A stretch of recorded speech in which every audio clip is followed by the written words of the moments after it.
Sharon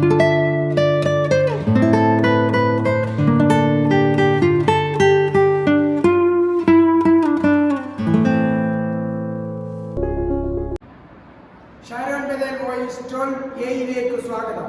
Sharon ബെത്തേൽ voice 12A അധ്യായം യാവരെയും വരവേൽക്കുന്നത്. നമ്മുടെ യജമാനനായ യേശു ക്രിസ്തുവിന്റെ സമാനതകളില്ലാത്ത അതും അത്ഭുതകരവുമായ യേശു ക്രിസ്തുവിന്റെ നാമത്തിൽ നിങ്ങൾക്ക് വന്ന് எங்கள் எஜமானன் இயேசு கிறிஸ்துவின் பொருத்தமற்றதும் அற்புதமான நாமத்தில் யாவரையும் வாழ்த்துகிறோம். ഇന്നത്തെ ഞങ്ങളുടെ സന്ദേശത്തിന്റെ വിഷയം എന്നെ എവിടെ വെച്ച് അറിയും എന്നുള്ളതാണ്.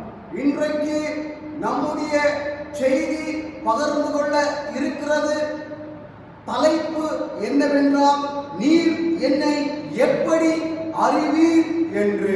അത് നമുക്ക് വായിക്കുവാൻ കഴിയുന്നത് യോഹന്നാന്റെ സുവിശേഷം 1-ാം അധ്യായം 48-ാം വാക്യത്തിലാണ്. யோவான் எழுதின சுவிசேஷம் 1-ാം அதிகாரம் 48-ാം വചനത്തിൽ നാം அதை பார்ப்போம். ഇതിന്റെ പശ്ചാത്തലം നാം നോക്കുമ്പോൾ യേശുവിന്റെ ആദ്യ സമയങ്ങളിൽ പുതിയ ശിഷ്യന്മാരെ യേശു തിരഞ്ഞെടുത്തുകൊണ്ടിരിക്കുന്ന സമയത്ത് നടന്നിട്ടുള്ള സംഭവമാണ്. தேவஜனமே, இதனுடைய பின்னணியை நாம் பார்க்கும்போது இயேசு முதல் சீஷர்களை தேர்ந்தெடுத்த നാളാക കാണപ്പെടുகிறது. ആദ്യമായി യോഹന്നാന്റെ സ്നാപകന്റെ ശിഷ്യന്മാരായിരുന്ന രണ്ടുപേർ യേശുവിന്റെ അനുഗ്രഹിച്ചതായിട്ട് നമുക്ക് കാണുവാൻ കഴിയും. 1-ാം അധ്യായം 35-ാം വാക്യം മുതൽ താഴോട്ട് വായിക്കും. 1-ാം அதிகாரம் 35-ാം வசனத்திலிருந்து கீழ்ப்பகுதியில் நாம் வாசித்து வந்தோமானால் யோவான் ஸ்நானகனுடைய 2 சீஷரை இயேசு அவர்கள் தேர்ந்தெடுத்ததாக நாம் കാണலாம். അവിടെ നമുക്ക് കാണുവാൻ കഴിയുന്നത് അന്ത്രയോസും യോഹന്നാനുമാണെന്ന് കാണുവാൻ കഴിയും. അന്ത്രയോവും യോഹന്നാവും അത് കാണലാം. അതിനുശേഷം പീലിപ്പോസിനെ ദൈവം നേരിട്ട് വിളിക്കുന്നതായിട്ട് നമുക്ക് കാണുവാൻ കഴിയും. அதுக்கு பிறகு பிலிப்பை ஆண்டவர் அழைக்கிறது நாம் കാണலாம். പീലിപ്പോസ് തന്റെ നാട്ടുകാരനായ നഥനയേലിനെ വിളിക്കുന്ന രംഗം 1-ാം അധ്യായം 45-ാം വാക്യത്തിൽ നമുക്ക് കാണാൻ കഴിയും. பிலிப்பானவர் அவருடைய ஊரார் ஆகிய பட்டணத்தான் ஆகிய நத்தான்வேலையும் அழைக்கிறது 45-வது வசனத்தில் நாம் കാണலாம். പീലിപ്പോസ് തന്റെ സാക്ഷ്യം, യേശുവിനെ കണ്ട സാക്ഷ്യവും യേശുവുമായിട്ട് സഹകരിച്ചപ്പോഴുള്ള അനുഭവവും തന്നോട് വിവരിക്കുന്നത് 1-ാം അധ്യായം 45-ാം വാക്യത്തിൽ നമുക്ക് കാണാൻ കഴിയും. யோவான் எழுதின சுவிசேஷம் 1-ாம் அதிகாரம் 45-ாம் வசனத்தில் பிலிப்பானவர் இயேசுவை கண்டதும் இயேசுவோடு இருந்த அனுபவத்தை நத்தான்வேலிடத்தில் சாட்சியாக பகிர்ந்து கொள்கிறதை കാണலாம். അത് ഇപ്രകാരമാണ് നമ്മൾ വായിക്കുന്നത്. പീലിപ്പോസ് നഥനയേലിനെ കണ്ട് അവനോട്, ന്യായപ്രമാണത്തിൽ മോശയും പ്രവാചകന്മാരും എഴുതിയിരിക്കുന്നതിനെ കണ്ടെത്തിയിരിക്കുന്നു. അവൻ യോസേഫിന്റെ പുത്രനായ യേശു എന്ന നസറേത്തുകാരൻ തന്നെ എന്ന് പറഞ്ഞു. 45-வது வசனம், பிலிப்பு நத்தான்வேலை கண்டு நியாயப்பிரமாணத்திலே மோசேயும் தீர்க்கதரிசிகளும் எழுதியிருக்கிறவரை கண்டோம். அவர் யோசேப்பின் குமாரனும் நசரேத் ஊரானும் ஆகிய இயேசுவே என்றார். നഥനയേൽ ഇസ്രായേൽ എന്നുള്ള നസറേത്ത് എന്നുള്ള വാക്ക് കേട്ടിട്ട് പീലിപ്പോസിനോട് ഒരു ചോദ്യം അവിടെ ചോദിക്കുകയാണ്. நசரேத் என்று நத்தான்வேல் கேள்விப்பட்ட பொழுது ஒரு கேள்வியை கேட்கிறதாக நாம் കാണുவோம். 46-ാം വാക്യത്തിൽ നമ്മളത് വായിക്കുന്നു. നഥനയേൽ അവനോട്, നസറേത്തിൽ നിന്ന് വല്ല നന്മയും വരുമോ എന്ന് പറഞ്ഞു. அந்த கேள்வி என்னவென்று பார்ப்போமாகில் 46-வது வசனத்தில் அதற்கு நத்தேன்வேல், நசரேத்தில் இருந்து யாதொரு நன்மை ഉണ്ടാക കൂടുമോ என்றார். ഇത് വിവേകപൂർണമായ ഒരു ചോദ്യമാണെങ്കിൽ തന്നെയും നിരാശജനകമായ ഒരു പ്രതികരണമായിരുന്നു. தேவஜனமே, இது அறிவுக்குரிய கேள்வியாக இருந்தாலும் இந்த கேள்விக்கு பதில் கிடைக்குமோ என்ற எதிர்பார்ப்பில் കാത്തിരുന്ന ഒരു നബർ. കാരണം അന്നത്തെ കാലത്ത് നസറേത്ത് എന്ന് പറയുന്ന ഒരു സ്ഥലം ഒരു ചെറിയ ഗ്രാമമാണ്. വളരെ കുറച്ച് ആൾക്കാർ മാത്രം താമസമുള്ള ഒരു സ്ഥലമായ നസ്രയത്തിൽ നിന്ന് നന്മ വരുമെന്നൊക്കെ പറയുമ്പോൾ കേൾക്കുമ്പോൾ ആർക്കും വിശ്വസിക്കാൻ കഴിയില്ല. அந்த காலத்தில் நசரேத் என்று கேள்விப்படும்போது ஒரு சிறு பட்டணமா இருந்தது. கொஞ்சம் ஆட்கள் மாத்திரம் அங்கு வசித்துக் கொண்டிருந்தார்கள். அவர்களுக்கு சந்தேகம் இருந்தது, இந்த சிறு பட்டணத்திலிருந்து ஏதாவது நன்மை உண்டாகக்கூடுமோ என்று. ഈ സ്ഥലത്തു നിന്ന് ഒരു നന്മയും ആരും പ്രതീക്ഷിക്കുന്നില്ല എന്ന് നഥനയേൽ ഫിലിപ്പോസിനോട് പറഞ്ഞപ്പോൾ ഫിലിപ്പോസ് അവിടെ തർക്കിക്കാനൊന്നും പോയില്ല. താൻ പറഞ്ഞു, വന്ന് കാണി. தேவஜனமே, இந்த பட்டணம் சிறு பட்டணமாய் இருக்கிறதுனால இங்கிருந்து ஏதாவது நன்மை உண்டாகுமோ என்று கேட்கும் பொழுது பிலிப்பானவர் எந்த ஒரு வாக்குவாதமும் அங்கு நடத்தவில்லை. அவர்கள் இப்படியாக கூறினார்கள், நீ வந்து பார் என்று. നമ്മൾ ദൈവത്തിന്റെ വചനം മറ്റുള്ളവരോട് ഷെയർ ചെയ്യുമ്പോൾ, സുവിശേഷം പറയുമ്പോൾ, നമ്മുടെ സാക്ഷ്യം അനുഭവമായി അവരുടെ അവരോട് പങ്കിടുമ്പോൾ ഒരിക്കലും പ്രതികരണം നാം പ്രതീക്ഷിക്കാത്തത് വരുമ്പോൾ നമ്മൾ ഒരിക്കലും അതിനെ ഖണ്ഡിക്കുവാൻ പോകരുത്. அன்பான தேவஜனமே, நாம் ஒருவரிடத்தில் மற்றவர்களிடத்தில் நாம் இயேசு ஜீவனோடு இருக்கிறார், ஜீவனுள்ள தேவன் இயேசு கிறிஸ்து என்று சுவிசேஷத்தை நாம் பகிர்ந்து கொள்ளும்போது ஒருவேளை எதிர்மறையான கேள்விகள் எழும்பலாம், இல்லாவிட்டால் எதிர்பாராத இருக்கிற ஒரு சூழ்நிலை அங்கு உண்டாகலாம். தேவ பிள்ளைகளே, அவர்களுக்கு விரோதமாக நீர் ஏதும் செய்ய வேண்டாம், பேசவும் வேண்டாம். നന്നായിട്ട് ആ വിഷയം കൈകാര്യം ചെയ്യുവാൻ ഫിലിപ്പോസിന് കഴിഞ്ഞു. ഫിലിപ്പോസ് അവനെ യേശുവിന്റെ അടുക്കലേക്ക് കൂട്ടിക്കൊണ്ടുപോവുകയാണ്. தேவஜனமே, இப்படிப்பட்ட சம்பவத்தை பிலிப்பானவர் நன்றாக கைகாரியம் செய்கிறார். என்ன செய்கிறார் என்று கூறுவோமாகில், பிலிப் அவர்கள் நத்தான்வேலை இயேசு அண்டை அழைத்து வருகிறார். அതാണ് ദൈവത്തിന്റെ വചനത്തിൽ നാം കാണുന്നത്, taste and see that the Lord is good. രുചിച്ചറിഞ്ഞെങ്കിൽ മാത്രമേ അത് അനുഭവമാക്കുവാൻ കേൾക്കുന്നവർക്ക് കഴിയുകയുള്ളൂ. தேவஜனமே, வசனத்தில் கூறுகிறது, ஆண்டவரை ருசித்து பாருங்கள். ருசித்து பார்க்கும் பொழுது ஆண்டவர் யார் என்று நமக்கு புரிந்துவிடும், ஆண்டவருடைய அனுபவம் என்னவென்று நமக்கு புரிந்துவிடும். 47 വാക്യത്തിൽ നമ്മൾ കാണുന്നത് യേശു നഥനയേൽ വരുന്നത് കാണുന്നു. தேவஜனமே, 47வது வசனத்தை கவனியுங்கள். இயேசு நத்தான்வேலை தம்மிடத்தில் வர கண்டார். എന്നാൽ അതവിടെ യാതൊരു ഇൻട്രൊഡക്ഷനും ഇല്ലാതെ നഥനയേൽ യേശുവിനെ പറ്റി യാതൊന്നും വിവരിച്ച് അവിടെ പറയുന്നില്ല എങ്കിൽ തന്നെയും വന്ന നഥനയേലിനെ യേശു കണ്ടിട്ട് യേശു അവനോട് പറയുകയാണ്, എന്താണ്? ഇവനിൽ യാതൊരു കപടവുമില്ല. ഇവൻ സാക്ഷാൽ ഇസ്രായേലിയൻ, ഇവനിൽ കപടമില്ല എന്നവനെ കുറിച്ച് പറഞ്ഞു. தேவஜனமே, ஒரு விஷயத்தை நன்றாக கவனியுங்கள். நதான்வேல் யார் என்பது இயேசுவுக்கு தெரியாது, ஒரு அறிமுகமும் இல்லை.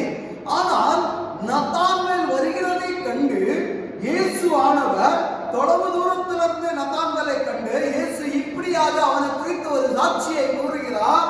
இதோ கபடற்ற உத்தமன் இஸ்ரவேலன் என்கிறார். യേശു ഉപയോഗിച്ച വാക്ക് വളരെ പ്രാധാന്യമുള്ളതാണ്. ഇവനിൽ യാതൊരു കപടവുമില്ല. தேவஜனமே, இயேசு பயன்படுத்தின அந்த வார்த்தை மிகவும் அருமையான வார்த்தை. என்னவென்றால், இவனில் இதோ கபடற்ற உத்தமன். യേശുവിന് മാത്രമേ നമ്മുടെ ഉള്ളിലിരിക്കുന്ന കാര്യം ഉള്ളതുപോലെ അറിയാൻ കഴിയുകയുള്ളൂ. தேவஜனமே, இயேசுவுக்கு மாத்திரமே நம்முடைய உள்புறத்தில் என்னவாக இருக்கிறது என்று இயேசு மாத்திரமே ஆராய்ந்து அறியவா.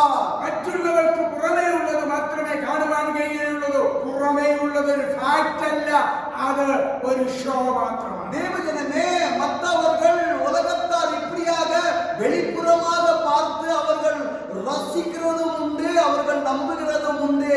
அது உண்மை அல்ல, அது வெறும் பொய். രണ്ടാമത് നഥനയേലിനെ പറ്റി യേശു കർത്താവ് പറഞ്ഞത്, ഇവനിൽ കപടമില്ല, ഇവൻ സാക്ഷാൽ ഇസ്രായേലിയൻ. தேவஜனமே, இப்படியாக இயேசு மீண்டும் அது கூறுகிறதை பார்க்கிறோம். இதோ கபடற்ற உத்தம இஸ்ரவேலன் என்று. നമ്മെ സംബന്ധിച്ചിടത്തോളം നമ്മൾ പുതിയ നിയമം ഇസ്രായേലാണ്, അല്ലെങ്കിൽ ദൈവത്തിന്റെ മക്കളാണ്. தேவஜனமே, நம்மை பொறுத்தவரைய நாம் புதிய இஸ்ரவேலராக இருக்கலாம் அல்லது ஆண்டவருடைய பிள்ளையாக இருக்கலாம். യഥാർത്ഥത്തിലുള്ള മക്കൾ വ്യക്തമായിട്ട് യേശു നമ്മെക്കുറിച്ച് പറയണം, ഇവൻ യഥാർത്ഥത്തിൽ എൻ്റെ മകനാണ്. പുറമേയുള്ളത് കണ്ട് മറ്റുള്ളവർ നമ്മെക്കുറിച്ച് നല്ല അഭിപ്രായം പറഞ്ഞാലും അകത്ത് നമ്മുടെ ഹൃദയത്തിലെ ചിന്തകളും നമ്മുടെ വിവേചനങ്ങളും ഒക്കെ മനസ്സിലാക്കുന്ന കർത്താവിന്റെ മുൻപിൽ വരുമ്പോൾ മാത്രമേ യഥാർത്ഥത്തിൽ നാം ആരാണെന്ന് മനസ്സിലാകൂ. தேவஜனமே, மற்றவர்கள் நம்மை கண்டு இப்படியாக கூறலாம், நம்முடைய அழகோ இல்ல வெளிப்புறமான எல்லா விஷயங்களை கண்டு இப்படியாக கூறலாம் இவன் நல்லவன் என்று. ஆனால் உள்புறத்தை சோதிக்கிற ஆண்டவர் சொல்ல வேண்டும், இவன் நல்லவன், இவன் கவடற்ற உத்தமன் என்று ஆண்டவர் கூற வேண்டும். அப்படியான നടത്തൈ നമ്മുടെ നടത്തൈ ആകുമാ? ആയതുകൊണ്ട് നമുക്ക് എപ്പോഴും നമ്മുടെ ഹൃദയത്തിൽ ഒരു അറിവ് വേണം, ഒരു ചിന്ത വേണം. നമ്മെ നന്നായി കാണുന്നവനായ ഒരു ദൈവമുണ്ട്. ആ ദൈവം ഉള്ളിൽ ശോധന ചെയ്യുന്നവനാണ്. ആയതുകൊണ്ട് നമ്മുടെ ഹൃദയം എപ്പോഴും വിശുദ്ധിയുള്ളതായിരിക്കട്ടെ. தேவஜனமே, ஆதலால் எப்பொழுதும் நமக்குள்ளாக ஒரு சிந்தை உண்டாக வேண்டும். ஆண்டவர் நம்முடைய எல்லா அந்தரங்கங்களை அறிந்திருக்கிற ஆண்டவர் உள்புறத்தையும் அறிவார், வெளிப்புறத்தையும் அறிவார். ஆனால் நம்மையே நாம் சோதித்து பார்க்க வேண்டும்.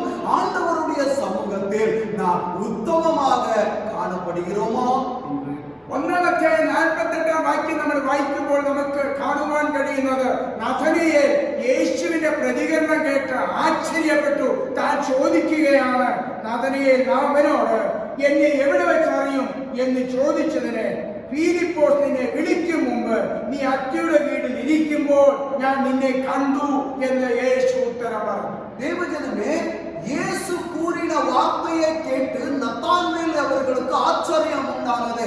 ஆச்சரியம் உண்டாகி இப்படியாக 48வது வசனத்தில் கூறப்படுகிறது, நீர் என்னை எப்படி அறிவீர் என்றார். இயேசு அவனை நோக்கி, பிலிப்பு, உன்னை அழைக்கிறதற்கு முன்னே நீ அத்திமரத்தின் கீழ் இருக்கும் போதே உன்னை கண்டேன் என்கிறார். അത്തിമരത്തെ സംബന്ധിച്ചിടത്തോളം അത്തിമരത്തിന്റെ കീഴിലിരിക്കുന്ന ഒരു വ്യക്തിയെ കാണുവാൻ വളരെ പ്രയാസമാണ്. அன்பான தேவ பிள்ளைகளே, அத்தி மரத்தை நாம் பார்க்கும் பொழுது அத்தி மரத்தின் கீழாக அமர்ந்து கொண்டிருக்கிற ஒரு நபரை யாராலையும் பார்க்க முடியாது. ஏனென்று சொன்னால் மரம் அந்த நபரை மூடி இருக்கிறது போல இருக்கும். അത്തി വൃക്ഷം വളരെ ഇലയുള്ളതും അധികം കാലം ജീവിക്കുന്നതുമായ വൃക്ഷമാണ്. പല ശിഖരങ്ങളുള്ളതും നമ്മുടെ കൈപ്പത്തിയേക്കാൾ വലിപ്പമുള്ള ഇലകളുള്ളതും നിബിഡമായ ഇലകളുള്ളതുമായ ഒരു വൃക്ഷമാണ്. தேவஜனமே, அத்தி மரத்தை நாம் வர்ணிக்கும் பொழுது அத்தி மரம் இப்படியாக இருக்கிறது. அத்தி மரத்தின் இலைகள் மிகவும் படர்ந்து, கைகளை காட்டிலும் படர்ந்து இருக்கிற இலைகளாக இருக்கிறது. மற்றொன்று அத்திமரம் அதிக நாட்கள் அத்திமரம் அது வளர்ந்து வாழ்ந்திருக்கும். அது மாத்திரமல்ல, அந்த அத்திமரத்தின் கீழாக இருக்கிற ஒரு நபரை பார்க்க மிகவும் கடினமா இருக்கும். അപ്പോൾ മാനുഷിക കണ്ണുകൊണ്ട് കാണുവാൻ കഴിയാത്തതിനെ നമ്മുടെ കർത്താവ് നന്നായി കാണുന്നു എന്ന് നാം മനസ്സിലാക്കണം. மாம்சிகரமான கண்களால் பார்க்க முடியாத அவைகளை ஆண்டவர் நன்றாக கவனிக்கிறார், பார்த்திருக்கிறார், தெரிந்திருக்கிறார். ഇപ്പോൾ ഇതുവരെയും നഥനയേലിൽ ഉണ്ടായിരുന്ന ഒരു അഭിപ്രായം, യേശുവിനെ പറ്റിയുള്ള അഭിപ്രായം വ്യക്തമായിട്ടും അവിടെ വ്യതിചലിക്കപ്പെട്ടു, മാറ്റപ്പെട്ടു. കാരണം താൻ വിചാരിച്ചതിലും അധികമായി യേശു കർത്താവിൽ നിന്ന് താൻ കേട്ടുകൊണ്ടിരിക്കുകയാണ്. தேவஜனமே, இயேசுவை குறித்து கேள்விப்பட்டது போலல்ல இப்பொழுது நத்தானுவேல் காண்கிறது. எல்லா அபிப்பிராயம் மாறினது. அபிப்பிராயம் மாறி இப்பொழுது புது வார்த்தைகளை கேட்டுக்கொண்டிருக்கிறார், புது அனுபவத்தையும் பெற்றுக்கொண்டிருக்கிறார். കുറച്ചു മുൻപ് ഫിലിപ്പോസ് പറഞ്ഞ ഒരു ചെറിയ അറിവ് മാത്രം മാത്രമേ നഥനയേലിൽ ഉണ്ടായിരുന്നു. എന്നാൽ ഇപ്പോൾ അതിനേക്കാൾ അപ്പുറമായിട്ടുള്ള ഒരറിവാണ് യേശുവുമായിട്ടുള്ള ഒരല്പ നിമിഷത്തിനുള്ളിൽ നഥനയേലിന് പ്രാപിക്കാൻ കഴിഞ്ഞത്. சில நேரத்துக்கு முன்பாக பிலிப்பானவர் கூறின சில அறிவின் தெளிவு மாத்திரமே இயேசுவை குறித்து நத்தானவேலுக்கு உண்டானது. ஆனால் இப்பொழுது அவருடைய அனுபவம் பெருகி பெருகி பெருகி இயேசுவை குறித்து தெளிவாக அவர்களுக்கு புரிந்து கொண்டிருக்கிறது நத்தானவேல் அவர்களுக்கு. ഹല്ലേലൂയ. നമ്മുടെ ജീവിതത്തിന്റെ സമയങ്ങൾ എത്രമാത്രം ദൈവസന്നിധിയിൽ ചെലവഴിക്കാൻ നമുക്ക് കഴിയുമോ അത്രത്തോളം നമ്മെ പറ്റിയും ദൈവത്തെ പറ്റിയും അധികമായി അറിയുവാൻ നമുക്ക് കഴിയും. தேவஜனமே, ஆண்டவருடைய சமூகத்தில் நாம் எவ்வளவு நேரம் செலவிடுகிறோமோ நாம் அவ்வளவு ஆழமாக ஆண்டவரை அறிவோம், ஆண்டவருடைய அன்பை ருசித்து பார்க்கவும் வாய்ப்பாக இருக்கும் நேரத்தை ஆண்டவருடைய சமூகத்தில் செலவிடுவோம். നഥനയേൽ എത്രമാത്രം യേശുവിനെ അറിഞ്ഞിരുന്നു എന്നുള്ള തെളിവാണ് താൻ നഥനയേൽ ഇപ്പോൾ യേശുവിനെ സംബോധന ചെയ്യുന്നത് റബീ എന്നാണ്. தேவஜனமே, இயேசுவை குறித்து நத்தானுவேலுக்கு எவ்வளவு தெளிவாக புரிந்திருந்தால் இயேசுவை குறித்து அவர்கள் வர்ணிக்கிறதை நாம் பார்க்கக்கூடும். 49வது வசனத்தில் இப்படியாக ஒரு பெயரை வைத்து இயேசுவை அவர்கள் அழைக்கிறார்கள். அதற்கு நத்தானுவேல் ரபி என்கிறார். പഴയ കാലങ്ങളിൽ റബി എന്ന് പറയുന്നത് വളരെ ബഹുമാനത്തോടും വളരെ ആത്മാർത്ഥതയോടും വിളിക്കുന്ന വിളിയാണ് റബി അല്ലെങ്കിൽ ടീച്ചർ, ബഹുമാനിക്കപ്പെടുന്ന വ്യക്തി. தேவஜனமே, பழைய காலத்தில் ரபி என்று அழைக்கப்படுகிற பேருடைய அர்த்தம் என்னவென்றால் கனத்துக்குரிய மனுஷன் அல்லது பேராசாரியர், மிகவும் கனத்துக்குரிய ஆசாரியர் என்று ரபியுடைய பேரின் அர்த்தமாம். എന്നാൽ അത് മാത്രമല്ല നഥനയേലിന് വെളിപ്പെട്ടത് അവർ റബി എന്നുള്ള ആ ഒരു അനുഭവം മാത്രമല്ല തന്റെ ജീവിതത്തിൽ താൻ അനുഭവമാക്കിയത്.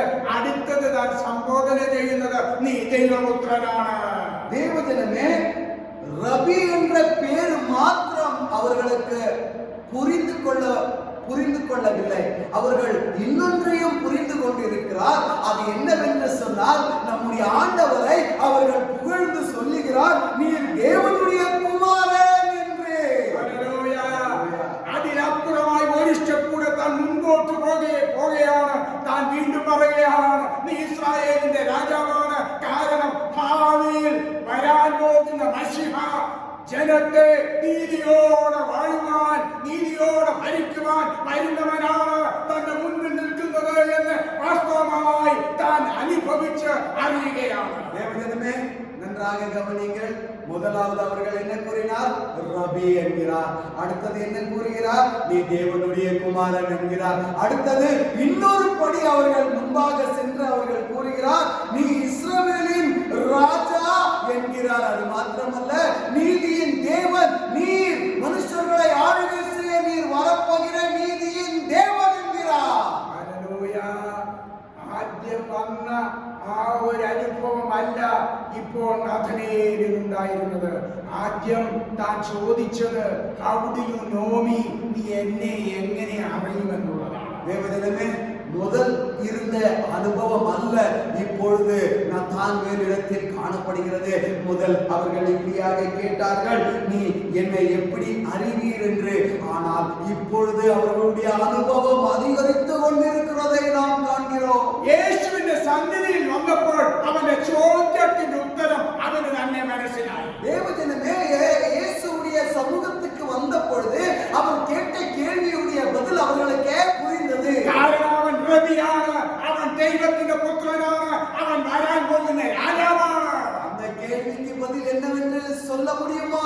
தேவ பிள்ளைகளே, கவனியுங்கள். அவர்கள் ரபி என்கிறார், தேவனுடைய குமாரன் என்கிறார், அவர் வரப்போகிற ராஜா என்கிறார். നമ്മുടെ ജീവിതത്തിൽ പല ക്വസ്റ്റ്യൻസ്, ഹൗ അല്ലെങ്കിൽ എങ്ങനെ എന്നുള്ള പല ചോദ്യങ്ങൾ നമ്മുടെ ജീവിതത്തിലുണ്ട്. அன்பான தேவஜனமே, நம்முடைய வாழ்க்கையிலும் இப்படிப்பட்ட கேள்விகள் எழும்புகிறது உண்டு. கேள்விகள் ஏன், எப்படி என்ற കേൾവികൾ ഉണ്ടല്ലവാ. എങ്ങനെ ഈ COVID-19 നമ്മൾ അപവേരിച്ച് മുൻപോട്ട് പോകും? ஐயோ, இந்த கோவிட்-19 என்ற இந்த பிடிப்பிலிருந்து எப்படியாக நாம் முன் செல்ல முடியும் என்ற கேள்வியும். അത്തിവൃക്ഷത്തിന് കീഴിലിരുന്ന നാഥനയേലിനെ യേശു കണ്ടെങ്കിൽ COVID-19 ആയിരിക്കുന്ന നമ്മെയും നമ്മുടെ കർത്താവ് കണ്ടുകൊണ്ടിരിക്കുകയാണ്. அன்பான தேவஜனமே, அத்தி மரத்தின் கீழே அமர்ந்து கொண்டிருந்த நத்தான்வேலை இயேசு கண்டாராகில், தேவஜனமே, கோவிட்-19 என்ற கொள்ளை நோய்க்குள்ளாக சிக்கிக் கொண்டிருக்கிற மனுஷர்களை ஆண்டவர் காண்பார். നമ്മുടെ ജീവിതത്തിൽ ഇപ്പോൾ പല ക്വസ്റ്റ്യൻസ് ഉണ്ട്. എത്ര നാൾ ഈ ലോക്ക്ഡൌൺ തുടർന്നുകൊണ്ടേയിരിക്കും? ഇതിന്റെ അവസാനം എന്നുണ്ടാകും? ഇതിന്റെ എല്ലാ ഉത്തരം നമുക്ക് ലഭിക്കുവാനാണ് നാം ഈ ദിവസങ്ങളിൽ ദൈവസന്നിധിയിലായിരിക്കുന്നത്. தேவஜனமே, எல்லாருக்கும் சாதாரணமாக ஒரு கேள்வி எழும்புகிறது. அந்த கேள்வி என்னவென்றால், ஆண்டவரே, இல்லாவிட்டால் நமக்குள்ளாகிய ஒரு கேள்வி, இந்த ஊர் அடக்கத்திலிருந்து எப்பொழுது நமக்கு விடுதலை என்று. தேவஜனமே, வசனத்தில் இருக்கிறது. நாம் வசனத்தை கற்றுக்கொள்வோம். இந்த சமயங்களில், இந்த சந்தர்ப்பங்களில் ஆண்டவரை நோக்கி பார்ப்போம். ஆண்டவருடைய சமூகத்தில் நேரத்தை செலவிடுவோம். നാം എന്താണെന്നും നമ്മുടെ കർത്താവ് എത്ര വലിയവനാണെന്നും അറിയുവാനുള്ള സമയങ്ങളാണ് ഈ ദിവസങ്ങളിൽ നമ്മുടെ ജീവിതത്തിൽ കടന്നു പോകുന്നത്. தேவஜனமே, நம்முடைய ஆண்டவர் பெரிய ஆண்டவர் என்று தெரிந்து கொள்ள நேரம் இதுவே. അത്തിയുടെ കീഴിൽ ഇരുന്നു കൊണ്ടിരുന്നിരുന്നെങ്കിൽ ഫിലിപ്പോസ് പറഞ്ഞതനുസരിച്ച് യേശുവിന്റെ അടുക്കൽ വന്നില്ലായിരുന്നു എങ്കിൽ ഒരിക്കലും ഈ അനുഭവം നഥനയേലിന് ലഭിക്കുകയില്ലായിരുന്നു. அத்தி மரத்துக்கு கீழாக அமர்ந்து கொண்டிருக்கிற நத்தான்வேல் அவர்கள் பிலிப்புடைய வார்த்தை கேட்டு எழும்பி வராத இருந்திருந்தால் இப்படிப்பட்ட அனுபவத்தை பிலிப் அவர்கள் பெற்றுக்கொள்ளாத இருந்திருப்பார். പലപ്പോഴും യേശുവിന്റെ അടുക്കലേക്ക് വിളിക്കപ്പെട്ടവരെ കേൾക്കുന്നുണ്ടായിരിക്കാം. ദൈവമക്കളെ, ദൈവത്തിന്റെ അടുക്കലേക്ക് കടന്നു വന്നെങ്കിൽ മാത്രമേ നമ്മുടെ ചിന്തയ്ക്ക്, നമ്മുടെ ക്വസ്റ്റ്യൻസിന്, നമ്മുടെ സാഹചര്യത്തിന് ഒരു വ്യത്യാസം ഉണ്ടാകുകയുള്ളൂ. அநேக தடவை ஆண்டவருடைய சமூகத்துக்கு அழைத்தும் கடந்து வந்தும் கடந்து வராமையும் நாம் இருந்திருக்க கூடும். தேவஜனமே, அநேக கேள்விகள் நமக்குள்ளாக எழுப்புகிற கேள்விகளுக்கு பதில் ஆண்டவருடைய சமூகத்துக்கு கடந்து வந்தால் மாத்திரமே நாம் பதில்களை பெற்றுக்கொள்ள வாய்ப்புண்டு. നമ്മുടെ ജീവിതത്തിൽ ഒരിക്കലും അനുഭവിക്കാത്ത അനുഭവങ്ങൾ നമ്മുടെ ജീവിതത്തിൽ പ്രാപിക്കണമെങ്കിൽ യേശുവിന്റെ അടുക്കൽ വന്നെങ്കിൽ മാത്രമേ മതിയാകുള്ളൂ. தேவஜனமே, ஒருபோதும் அனுபவிக்காத அனுபவங்களை நாம் பெற்றுக்கொள்ள வேண்டுமோ, ஆண்டவருடைய சமூகத்துக்கு நாம் கடந்து வந்தால் மாத்திரமே. നഥനയേൽ സംശയത്തോടെയാണ് വന്നത്. കാരണം ഇസ്രായേലിൽ നിന്നൊരു നന്മ ലഭിക്കുന്നത് അസാധ്യമാണ്. എന്നാൽ അവൻ കടന്നു വന്നതിന് ശേഷം ഇപ്പോൾ പോകുന്നത് നന്മ പ്രാപിച്ചിട്ടാണ്. പ്രതീക്ഷയോടെയാണ് അവർ ഇപ്പോൾ പോകുന്നത്. தேவஜனமே, நத்தான்வேல் சந்தேகத்தோட கடந்து வந்தான். ஏனென்றால் இஸ்ரவேலிலிருந்து ஒரு நன்மையை பெற்றுக் கொள்கிறது அசாத்தியமானது. ஆனால் இப்பொழுது அற்புதங்களையும் நன்மைகளையும் பெற்றுக் கொண்டு நத்தான்வேல் ஒரு புது அனுபவத்தோட கடந்து செல்கிறார். കാലങ്ങളായിട്ട് ചിന്തിച്ചുകൊണ്ടിരിക്കുന്നതും നമ്മളെ വിഷമിപ്പിച്ചുകൊണ്ടിരിക്കുന്ന വിഷയങ്ങൾ നമ്മുടെ ജീവിതത്തിൽ ഉണ്ടായേക്കാം. പല ചോദ്യങ്ങൾക്ക് മറുപടി ലഭിക്കാത്ത വിഷയങ്ങൾ ഉണ്ടായേക്കാം. എന്നാൽ അതിനൊക്കെ പരിഹാരം നമ്മുടെ കർത്താവിന്റെ സന്നിധി മാത്രമാണ്. தேவஜனமே, காலகாலமா யோசிக்கிற விஷயங்கள் உண்டு, தோல்வி அடைந்த விஷயங்கள் உண்டு, ஜெபத்துக்கு பதில் வராத விஷயங்கள் உண்டு. கவலைக்குள்ளாவாதீர்கள். ஆண்டவருடைய சமூகத்துக்கு தொடர்ந்து கடந்து வாருங்கள். ஆண்டவர் நிச்சயமாக கேள்விகளுக்கு பதில் அளிக்கிற ஆண்டவராய் இருக்கிறார். நம் ஆண்டவர் നമ്മുടെ ഭൂതകാലത്തെയും നമ്മുടെ വർത്തമാനകാലത്തെയും നമ്മുടെ ഭാവികാലത്തെയും അറിയുന്നവനാണ് നമ്മുടെ യേശു. அன்பான தேவஜனமே, நம்முடைய கடந்த நாட்களையும் தற்போதைய நிலைகளையும் எதிர்காலத்தையும் நன்றாக அறிந்திருக்கிற ஆண்டவர் நம் ஆண்டவர். ഈ ദൈവം നമ്മുടെ നിലപാട്, നമ്മുടെ ഇരിപ്പ്, നമ്മുടെ ചലനങ്ങൾ, നമ്മുടെ സംസാരങ്ങൾ, നമ്മുടെ പ്രവർത്തനങ്ങൾ എല്ലാം വീക്ഷിച്ചുകൊണ്ടിരിക്കുകയാണ്. தேவஜனமே, ஒன்றை நன்றாக கவனியுங்கள். நம்முடைய ஆண்டவர் நம்முடைய இருப்பையும் அறிந்திருக்கிறார், நம்முடைய நடத்தையும் அறிந்திருக்கிறார். தேவஜனமே, அது மாத்திரமல்ல, நம்முடைய அசைவுகளையும் அறிந்திருக்கிறார், நம்முடைய சிந்தனையும் அறிந்திருக்கிற ஆண்டவர் நம்முடைய ആണ്ടവർ. അതുകൊണ്ടാണ് നഥനയേൽ ആശ്ചര്യകരമായിട്ട് ചോദിച്ചത്, നിങ്ങൾ എങ്ങനെ അറിയും? How do you know me? കാരണം ഒരിക്കലും അവരെ കാണുവാനുള്ള സാഹചര്യമല്ലായിരുന്നു. അത്തിവൃക്ഷത്തിന്റെ തണലിലാണ്, ഇല ദൃഢമായിട്ടുള്ള വൃക്ഷത്തിന്റെ തണലിൽ ആർക്കും ഒരിക്കലും കാണുവാൻ വയ്യാത്ത ഇടത്ത് അവൻ ഇരുന്നിട്ടും അവനിരുന്ന സ്ഥലം വ്യക്തമായിട്ട് പറഞ്ഞ യേശുവിനെ അവൻ അന്ന് ജീവിതത്തിൽ ആദ്യമായി കാണുകയാണ്. தேவஜனமே, நதான்வேலுக்கு ஆச்சரியம் உண்டாகி அதனால் இப்படியாக கேள்வி கேட்கிறார், நீர் என்னை எப்படி அறிவீர் என்று. ஏன் இந்த கேள்வி எழும்பிற்று என்று நாம் பார்க்கும் பொழுது இதனுடைய பின்னினை, அத்தி மரத்தின் கீழாக அமர்ந்து கொண்டிருக்கிற ஒரு நபரை பார்க்கவே கஷ்டமான விஷயம். ஆனால் எல்லாவற்றையும் அறிந்திருக்கிற ஆண்டவர் அவனுடைய எல்லாம் அறிந்திருந்தே ஆச்சரியமாக ஒரு கேள்வியை கேட்ட போது அவனுக்கும் ஆச்சரியம் உண்டானது. எப்படி என்னை இவர்கள் கண்டுபிடித்தார் என்று. சில வேளையில் இப்படியாக நம்முடைய வாழ்க்கையில் நடக்கும் தேவஜனமே. ஆண்டவர் அத்திமரத்தின் கீழ் இருக்கிற ஒரு நபரை கண்டாராக, நீர் இருக்கிற பிரச்சனையிலிருந்து ஆண்டவர் உன்னையும் காண்பார். ഫിലിപ്പോസിനോട് ചോദിച്ച ചോദ്യം നഥനയേലിനും ഒരിക്കലും ഒരുത്തനോടും ചോദിക്കത്തില്ല. കാരണം എങ്ങനെ എന്നെ അറിയും എന്ന്, യേശു എങ്ങനെ അവനെ അറിഞ്ഞു എന്ന് അവന്റെ ജീവിതത്തിൽ അവൻ അനുഭവമാക്കി. தேவஜனமே, பிலிப்பிடத்தில் கேட்ட நதான்வேல் கேள்வியை வேறு யாரிடத்திலும் கேட்க வாய்ப்பில்லை. அந்த கேள்வி, நீர் எப்படி என்னை அறிவீர் என்று. காரணம், அந்த கேள்விக்கான பதில் அவர்களுக்கு அங்கே கிடைத்தது. നമ്മെ നന്നായി അറിയുന്ന ഒരു യേശുവിനെ കുറിച്ചായിരുന്നു നാം കേട്ടുകൊണ്ടിരുന്നത്. தேவஜனமே, நம்மை நன்றாக அறிந்திருக்கிற இயேசுவை குறித்து நாம் இவ்வளவு நேரம் செய்தியாக பகிர்ந்து கொண்டோம். നാം ഇരിക്കുന്ന ഇടം അവർ അറിയുന്നു, நாம் அமர்ந்திருக்கிற இடம் அவர்களுக்கு தெரிந்திருக்கிறது. ഇരിക്കുന്ന ഇടമെന്ന് നമ്മൾ കേൾക്കുമ്പോൾ നമ്മൾ ഇരിക്കുന്ന ചെയറിന്റെ കാര്യമല്ല നമ്മൾ ചിന്തിക്കേണ്ടത്. നാം ആയിരിക്കുന്ന സാഹചര്യം, കടത്തിലായിരിക്കുന്ന സാഹചര്യം, നമ്മുടെ ആവശ്യത്തിൽ നാം നുറുങ്ങിയിരിക്കുന്ന സാഹചര്യം, നമ്മുടെ ഏതെല്ലാം വിഷമഘട്ടമായ സാഹചര്യത്തിൽ നാം ആയിരുന്നാലോ ആ സാഹചര്യത്തെ നന്നായി അറിയുന്നവനായ ഒരു ദൈവം വീക്ഷിച്ചുകൊണ്ടിരിക്കുകയാണ്. അവൻ നമ്മുടെ അടുക്കലേക്ക് വരികയല്ല, നാം അവന്റെ അടുക്കലേക്ക് ചെല്ലണം. தேவஜனமே, நாம் அமர்ந்து கொண்டிருக்கிற நிலை ஆண்டவருக்கு தெரியும் என்று கூறும் பொழுது, நாற்காலியில் அமர்ந்திருக்கிற நிலை இயேசுவுக்கு தெரியும் என்று அல்ல அதனுடைய அர்த்தம்.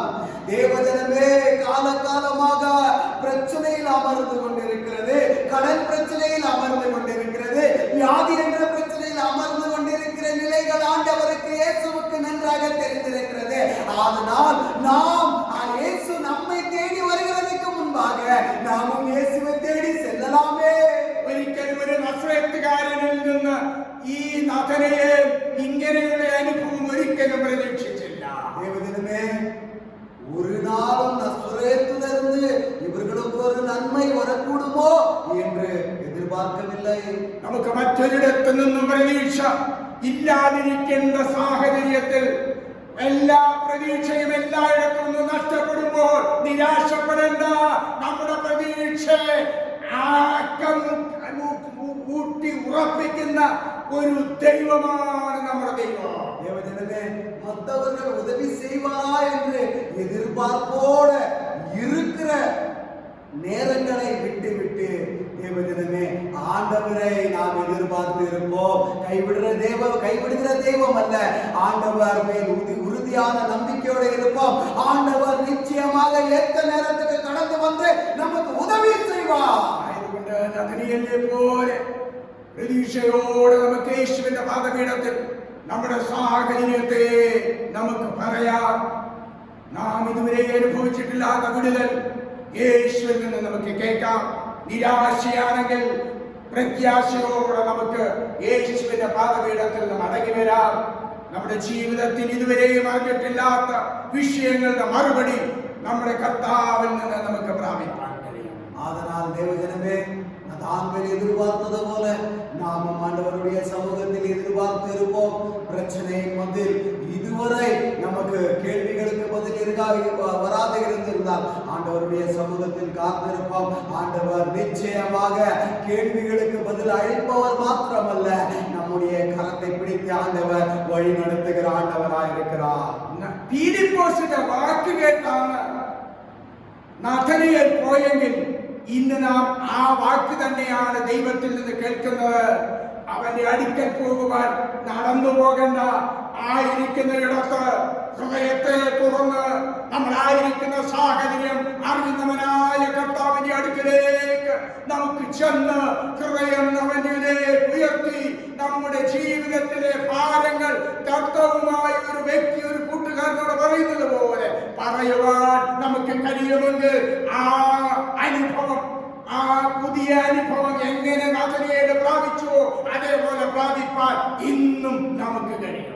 தேவஜனமே, பிலிப்புடைய வார்த்தையை கேட்டு நத்தான்வேல் சென்றிருக்க கூடுமானால் தேவஜனமே நாமும் அதே போலதான் எதிர்பார்ப்போட செல்ல வேண்டும். நடந்தல்ல, நாம் அமர்ந்திருக்கிற இடத்தில் ஆண்டவரை முழு இருதயத்தோட ஆண்டவரை நாம் தேடுவோம். தேவஜனமே, அப்படி தேடுவோமானால் நத்தான்வேலுக்கு உண்டான புது அனுபவங்கள் நமக்கும் அப்படிப்பட்ட புது புது அனுபவங்களை நாமும் பெற்றுக்கொள்ள வாய்ப்புண்டு.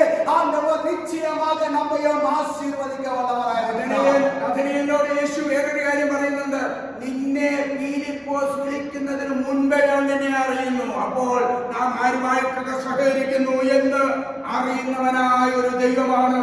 അപ്പോൾ ദൈവത്തിൽ നിന്നുള്ള ബന്ധം നമ്മെ ദൈവത്തിലുള്ള ബന്ധത്തിൽ നമ്മെ അകറ്റുവാൻ ലോകത്തിൽ നാം ജീവിക്കുമ്പോൾ അനേകർ ശ്രമിക്കും, അനേക സാഹചര്യങ്ങൾ പിശാച് നമ്മുടെ മുൻപിൽ കൊണ്ടുവരും. എന്നാൽ അതിലൊന്നും പെട്ടുപോകാതെ ഈ ദൈവത്തിന്റെ അടുക്കലേക്ക് നമുക്ക് കടന്നു ചെല്ലാം. தேவஜனமே, ஆண்டவர் இங்கு மீண்டும் மற்றொரு வார்த்தையை வைத்து பிலிப்பை ஆண்டவர் கூறுகிறார். பிலிப், இப்படியாக உன்னை அழிக்கிறதுக்கு முன்னே நீ அத்திமரத்தின் கீழ் இருக்கும் பொழுதே உன்னை கண்டேன் என்கிறார். அநேகர் இப்படியாக ஆண்டவருடைய வழியை விட்டு விலக அநேகர் நமக்கு அநேக ஆலோசனைகளை கொடுத்தாலும் தேவஜனமே, அந்த வழிகளில் சிக்கிக் கொள்ளாதீர்கள்.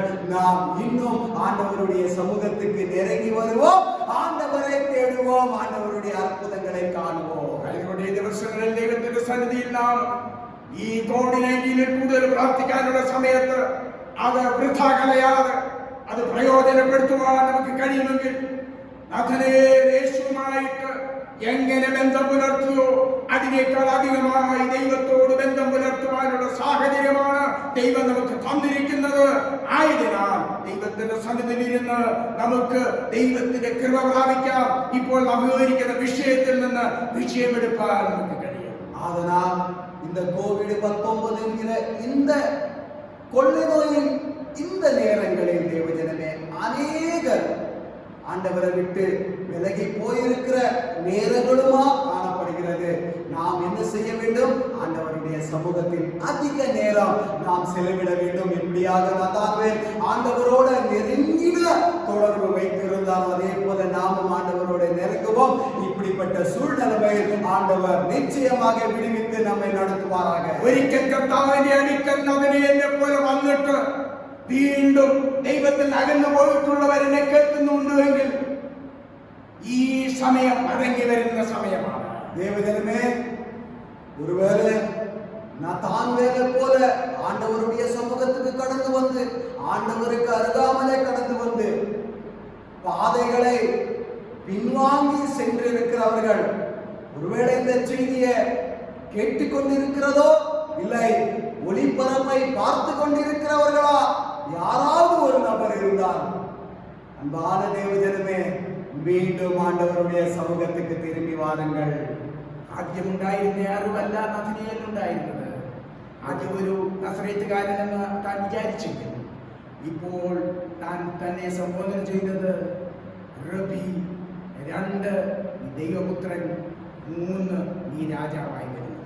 தேவஜனமே, முதலிருந்த அனுபவமோ அறிவல்ல, இப்பொழுது இருக்கிறது. முதல் இருந்த அறிவு, அவர்கள் நசரேன் என்று கூறிக்கொண்டிருந்தார்கள். நசரேத்தில் ஒரு ஏதாவது நன்மை வருமோ என்று கூறிக்கொண்டிருந்தார்கள். இல்லை, ஆனால் இப்பொழுது அவருடைய அனுபவம் அதிகரித்துக் கொண்டிருக்கிறதை நாம் காண்போம். இப்பொழுது அவர்கள் என்ன கூறுகிறார்?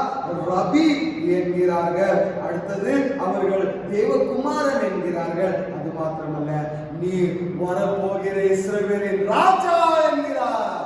ജീവിതത്തിൽ ഈ ദിവസങ്ങളിൽ ദൈവത്തിന്റെ പാദപീഠത്തിൽ പുതിയ അനുഭവങ്ങളെ പ്രാപിപ്പാനും കൂടുതലായി കർത്താവിനെ കൂടുതലായി അറിയുവാനും ഈ ദിവസങ്ങളിൽ ദൈവം നമ്മെ സഹായിക്കുമാറാകട്ടെ.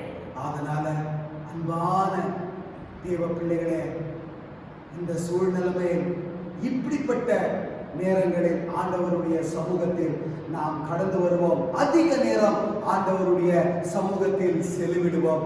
ஆண்டவருடைய அற்புதங்களை நாம் காணுவோம். புது புது அனுபவங்களை நாமும் பெற்றுக்கொள்வோம். ஆண்டவர் நிச்சயமாக ஆசீர்வதிப்பாராக. ദൈവമായ കർത്താവ് ഈ വചനങ്ങളാൽ നമ്മെ ഏവരെയും അനുഗ്രഹിക്കുമാറാകട്ടെ.